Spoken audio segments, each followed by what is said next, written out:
मेरे साथियों एवं बच्चों, अभी हम आपको जो बताने जा रहे हैं, कुछ टेक्निकल शब्द बताएंगे। और उन टेक्निकल शब्दों में पहला है डीएनए फिंगरप्रिंटिंग। क्या होती है डीएनए फिंगरप्रिंटिंग? का तात्पर्य व्यक्तियों में डीएनए के स्तर पर कुछ विभिन्नताएं पाई जाती हैं। एक व्यक्ति का डीएनए दूसरे व्यक्ति के डीएनए से कहीं ना कहीं विभिन्नता लिए होता है। मतलब ये कहने का तात्पर्य है कि अलगाव लिए होता है। और इस अलगाव लिए डीएनए को हम कहते हैं डीएनए की अलगाव लिए को बीएनटी के नाम से जानते हैं। और इस बीएनटी को पहचान करके किसी व्यक्ति की पहचान करना, यह पहचान करना कि अमुक व्यक्ति वही है तो इस बात को हम कहते हैं डीएनए फिंगरप्रिंटिंग। डीएनए फिंगरप्रिंटिंग आपको समझ में आ गया होगा। अच्छा था डीएनए रेप्लिकेशन। रेप्लिकेशन का मतलब डीएनए अपने जैसी दो कॉपी बना लेता है। इसको हम कहते हैं डीएनए रेप्लिकेशन या डीएनए प्रतिकृतिकरण या डीएनए द्विगुणन का नाम भी इसे हम जानते हैं। इसी प्रकार से आता है अगला EST. EST expressed sequence tag. EST का फुल फॉर्म है एक्सप्रेस्ड सीक्वेंस टैग।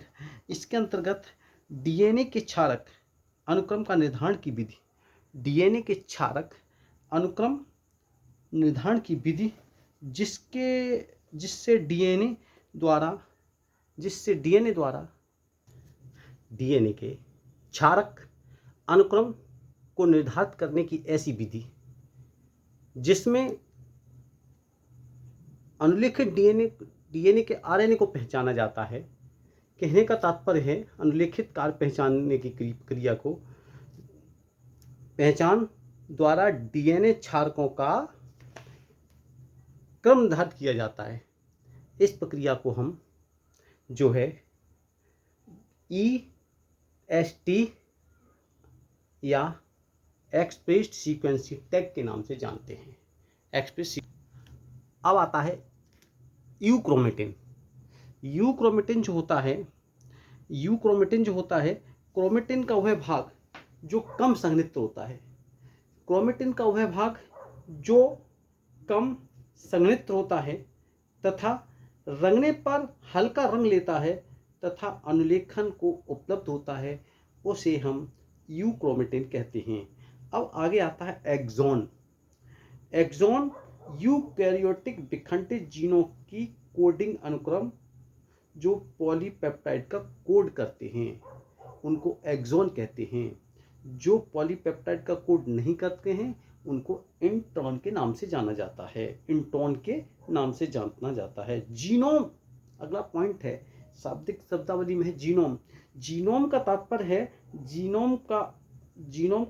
है कि आनुवंशिकता की इकाई के द्विगुणित जीन, आनुवंशिकता की इकाई के ऐसे द्विगुणित जीनों का अलील या समूह अलील रूप से दो प्रतियों की उपस्थिति रहती है, जीन कहलाते हैं। दो प्रतियों की उपस्थिति को हम जीन कहते हैं। आगे आता है जीनोम, अगुणित क्रोमोसोम का सेट की सभी जीन इकाइयां, अगुणित क्रोमोसोम सेट की सभी इकाइयां जीनोम कहलाती हैं।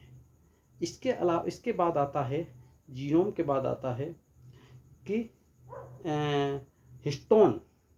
हिस्टोन एक प्रकार की ऐसी प्रोटीन होती है, हिस्टोन प्रोटीन होती है जो क्षारीय प्रोटीन होती है जिसके चारों तरफ डीएनए लिपिट करके न्यूक्लियोसोम बने,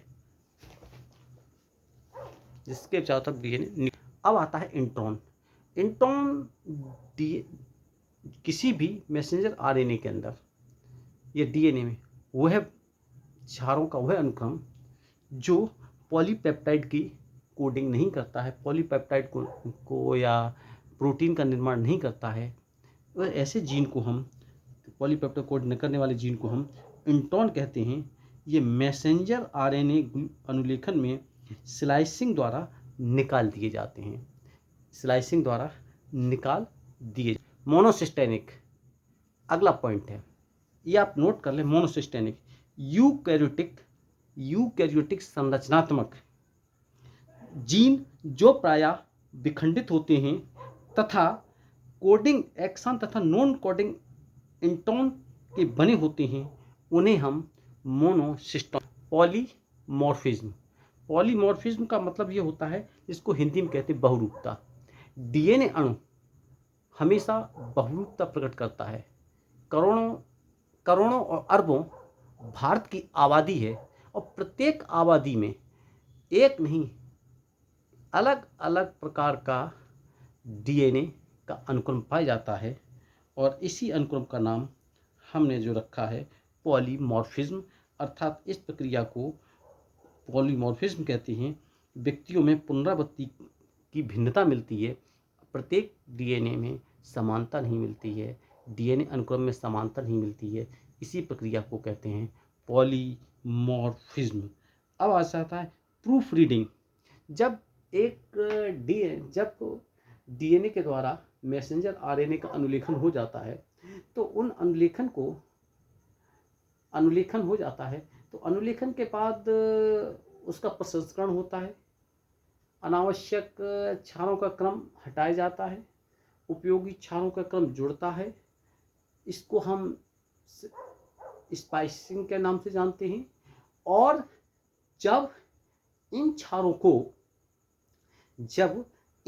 को जो अनावश्यक क्षार हैं हटा करके दिया जाता है तो हम इस प्रक्रिया को इससे फिर रीडिंग की जाती है, जाकर के राइबोसोम के साथ जुड़ करके उसे ट्रांसफर आरएनए के द्वारा रीडिंग की जाती है।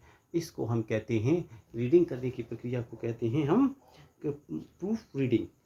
क्या नाम दिया इसका? नाम प्रूफ रीडिंग। धन्यवाद।